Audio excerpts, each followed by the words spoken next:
Hello guys, कैसे हैं आप लोग। आज मैं अपने 70th अनएवरेटेड ऐसे कॉपी का खंड 2 का डिस्कस करूंगा।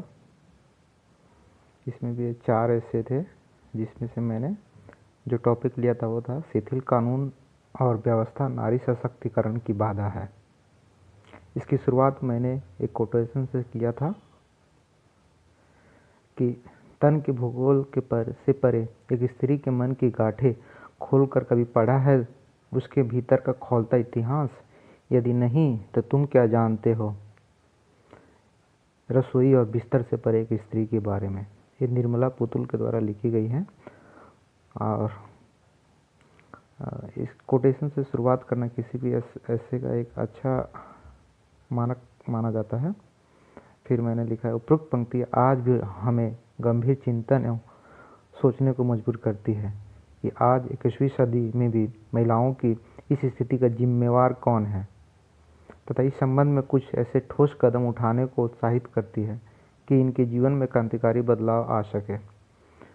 तो मैंने यहाँ लिखा है कि क्या महिलाओं की अभी स्थिति है, किस नज़रिए से लोग उनको देखते हैं और ऐसे क्या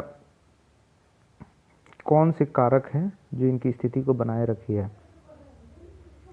उपर्युक्त निबंध को विश्लेषण करने से पहले आइए जानने की कोशिश करते हैं कि नारी सशक्तिकरण का अर्थ क्या है। फिर यहाँ मैंने नारी सशक्तिकरण का अर्थ को डिस्क्राइब किया है। नारी सशक्तिकरण का समान शब्दों में अर्थ है इसको सभी पुरुषों के समान, इनको भी सभी पुरुषों के समान अधिकार मिले, जहाँ ये अपनी सामाजिक, आर्थिक और राजनीतिक निर्णय खुद ले सके तथा अपनी एक अलग पहचान बना सके।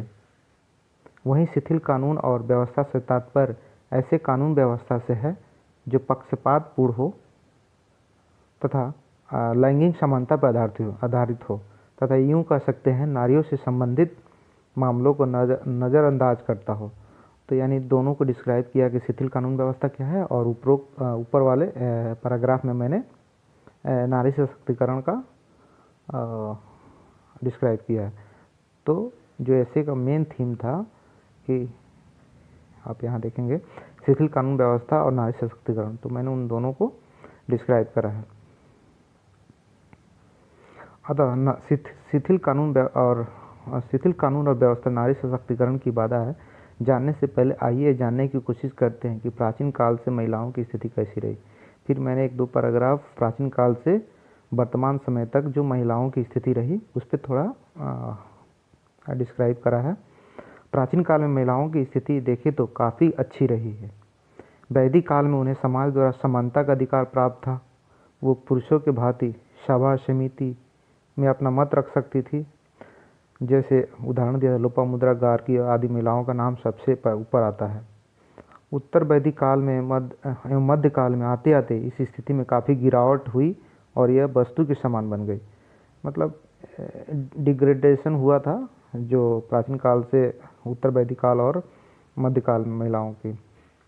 वहीं आधुनिक काल में धार्मिक सामाजिक सुधार आंदोलनों एवं आधुनिक शिक्षा के प्रभाव में से इनकी स्थिति में काफ़ी सुधार हुआ तथा स्वतंत्रता संग्राम आंदोलनों में बढ़ चढ़कर भाग लिया, जैसे सरोजिनी नायडू, ज्योतिबा फूले आदि।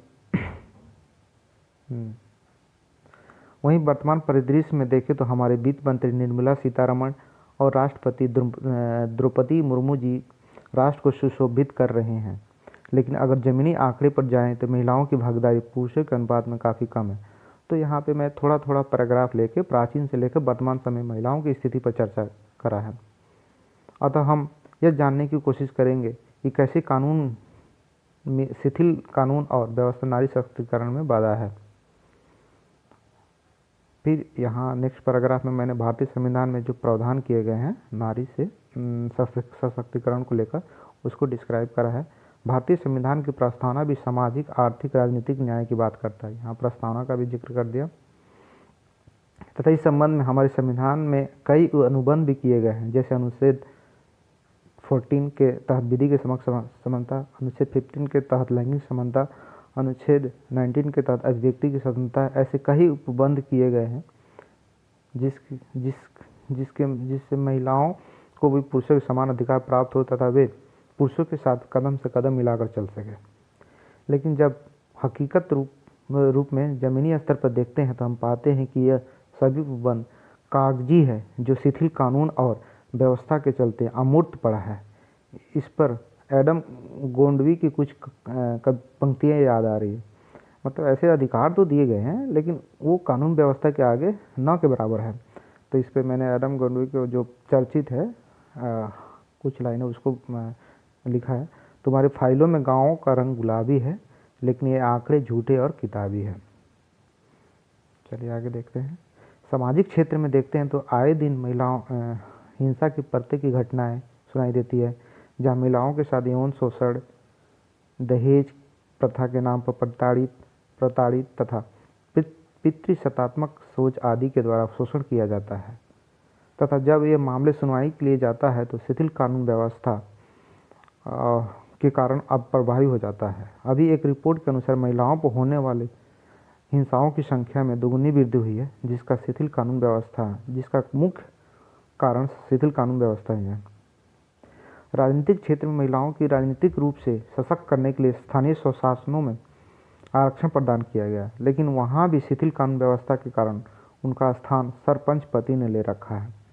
तो यानी एक एक करके मैंने सभी क्षेत्रों में दोनों को लिंक करके पैराग्राफ लिखा है कि शिथिल कानून व्यवस्था और महिलाओं जो सशक्तिकरण में बाधा है, दोनों को लिंक कर करके मैंने सभी क्षेत्रों में लिखने का प्रयास किया है। आर्थिक क्षेत्र में भी महिलाओं के उत्थान के लिए सरकार कई योजनाओं जैसे वित्तीय प्रोत्साहन के माध्यम से सहायता करना चाह रही है, लेकिन यहाँ भी भ्रष्टाचार कानून व्यवस्था पर भारी पड़ रहा है।